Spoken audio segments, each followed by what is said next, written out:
tell us about Robox. Okay, so my name is Christopher Elsworthy. I've been a product design engineer for the last 15 years. What I'm really passionate about is engineering and making things, and most of the time when I talk to people about that, they kind of blank over, especially with my wife or something. So Robox for me is a way of kind of getting my love for making things into the hands of people that have either no technical ability or are not really interested in it, to make things of their own and get excited about engineering, get excited about making things. And 3D printing in particular is a fantastic way of kind of like transferring that knowledge and making engineering exciting for everybody. Now obviously 3D printing is a really hot topic at the moment. Could you just explain what it is? I mean, we think printing is like printing A4 stuff, you know? Yeah, so I'll start with the basics. So this is kind of a printhead. This is obviously the printhead for the Robox, which has got some kind of extra innovation in it. But the basic system for 3D printing is the same. You get a raw material, you extrude it through a nozzle, which is moving around, and it lays down layers and layers of whatever material, like plastics or foods or whatever, to create a 3D shape. Now that system is awesome, which means you can create things that can't be created with any other application. So let's say you want to create the old kind of bird in a cage. You can print all the layers at the same time, so the bird's in the cage and manufactured at the same time. Or maybe you want to create linked chains. Linked chains can be created all in one go, linked together already. So the kind of possibilities for this kind of manufacturing technique are endless. It really is like, you can print with food, you can print with plastic, plasticine, clay, whatever. Robox at the moment is a really high quality plastic printer, and we get the kind of the extra detail through kind of like many of the innovations we've added into the product. So if you look at the bottom here, you can see that we've got a large nozzle and a fine nozzle. Yeah. Now, that in itself is not particularly unique, but we can use those two nozzles simultaneously while we're printing to keep the surface that you can see on the outside very high quality. Okay. But then print that, so 10 layers of that, and then fill in the inside, the bit that you don't see, very, very rapidly, which dramatically increases the speed of the print. Because 3D printing is quite slow. I mean, you have to lay layer by layer by layer. It's like printing 50 pages on your Xerox machine and cutting it around each one to make it really part. So 3D printing traditionally is quite slow. We're trying to increase the speed of it so it is more user-friendly for everybody. And that kind of brings us on to what Robox is all really about. We're trying to make it really simple. So I'm a kind of a geek, and I like kind of doing the technical kind of aspects of it. But for it to become really mainstream and to become really popular with everybody, it needs to be really simple. It needs to be as simple as 2D printing. So you just take it out of the box, you plug it in, you select what you want to print, and you press print. And what we're trying to do with Robox is introduce all the kind of technical aspects to make that happen. So people that are used to 3D printing will be used to kind of leveling the bed off, or putting tape on the bed to make sure that things stick to the first layer.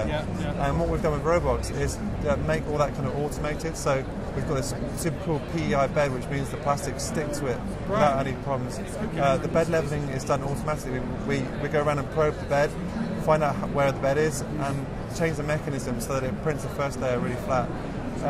We put in feedback system, so the extruder, it thinks that it's feeding material, because it's a brushless motor in there. Also, there's no feedback loop on that, so we put an indexing wheel in, so that even though when it's printing, it knows whether the material's feeding or not, and it can go through a routine of fixing itself, or if it can't fix itself, it can tell you. And you don't waste 4 hours of printing without kind of going back and finding there's nothing on the bed, or there's a big bird's nest or whatever. And it's just, for us, Robox is all kind of about trying to make it so simple that for people without technical expertise can just plug it in, which is good for like the mass market, but right now it's good for experts or engineers like myself who might want to sit down at the CAD station and you draw a part, send it to the printer. You don't have to go there and tweak the knobs and set it up and put in material types.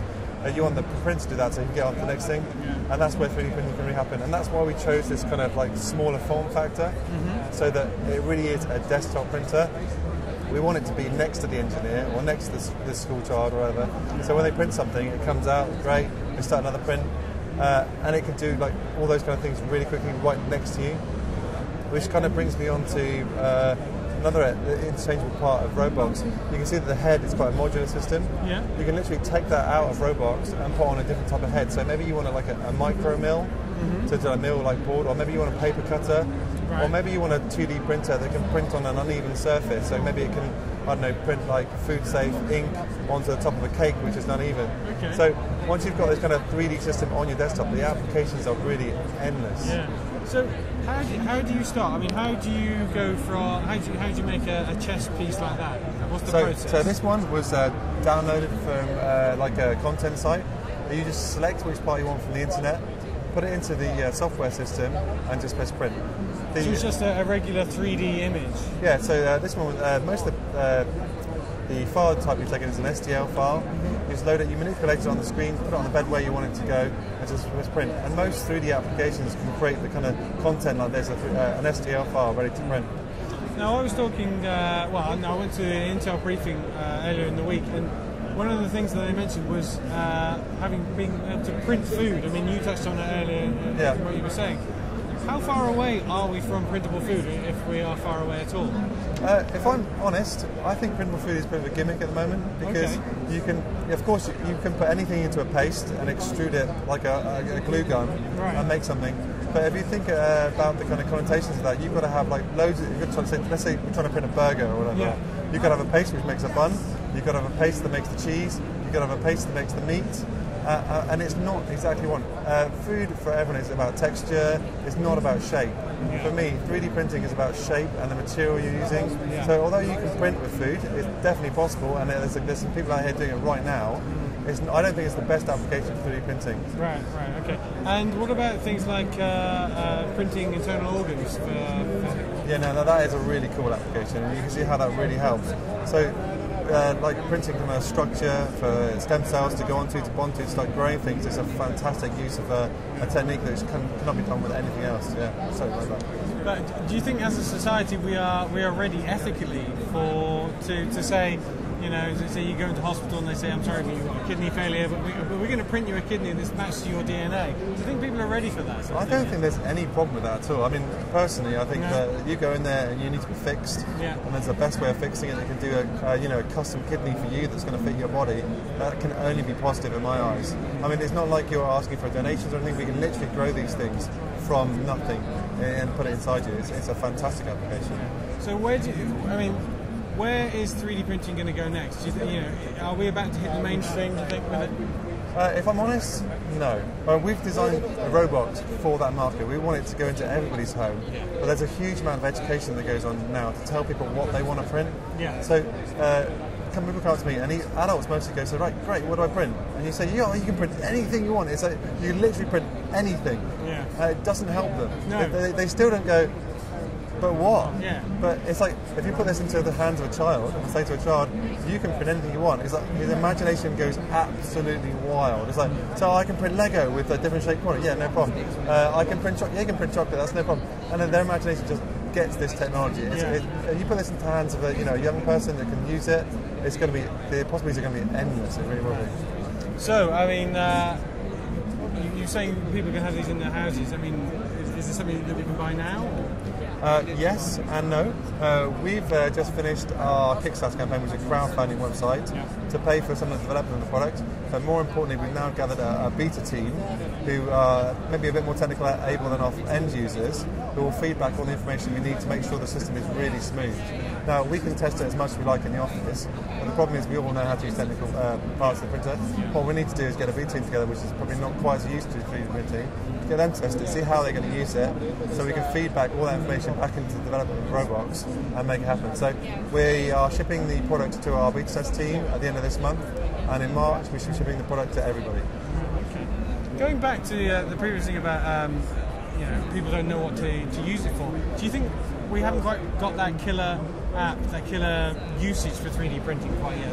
Or is it just that people haven't grasped the idea? I think it's more about education at the moment. Let's say you want to print a keyring. You'll be used to buying a keyring which is made to be injection molded, or it's made to be laser sintered. The things that are on the market now have been designed to take advantage of the manufacturing techniques that are out there at the moment. So until we have things that have been designed to take advantage of all the cool stuff that 3D printers can do, the content's not really there for you to use. But it's coming. So I saw a thing on one of the content downloads was a key code. So if you read the key off your code, it's like a number to tell you what that key profile is. You can literally tap in the key profile, it would generate the CAD file for you, and you can print out the key on thing. Now that's what 3D printing is all about, customizable parts. I mean, you can print out an iPhone case or whatever phone case you want with the content of that you want on there. So maybe you want gears on the back, or you want your name to be on the back, or you've got a logo on the back. Now, if you go to a website or to create that, it might take a long time, but you can literally make that content really easily with 3D printers. So, how long does it take to print this like chess piece? So this chess piece, it depends on resolution. So this is printed at a fairly low resolution. This is 200 micron layers. Yeah. Our printer will go down to 25 micron layers, and obviously that takes a much longer time to print. And obviously, yeah, because you can almost see the lines in it, can't you? So that would be a much finer finish. Yeah, exactly, much finer finish. So this takes about 35 minutes to print probably. Okay. So it's still longer than you'd like it to be, but I think it's, people will accept the fact now that takes 35 minutes to print. And obviously, as things progress, that time will come down. And the quality will go up. The time will come down, like with everything. Exactly. And how durable are things that are 3D printed? So obviously, this depends on how you set the profile up. Yeah. One of the advantages with this is if this was injection molded, it would have to be solid because there's no way to core the inside of the part. Yeah. But we can decide how much material we want to put on the inside. So this is printed with about a 40% density fill, which it's like colouring in. You can literally colour in every other line, or you colour every third line.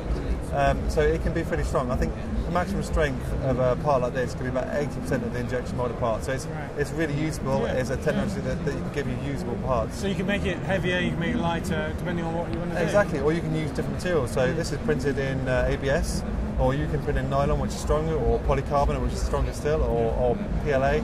So yeah, there's a massive variety of materials that Robox can use to produce these parts. Yeah, brilliant. Fantastic. Chris, thank you ever so much for your time. This is amazing. I hope I covered everything you wanted to. Yeah, I think so. And you British based?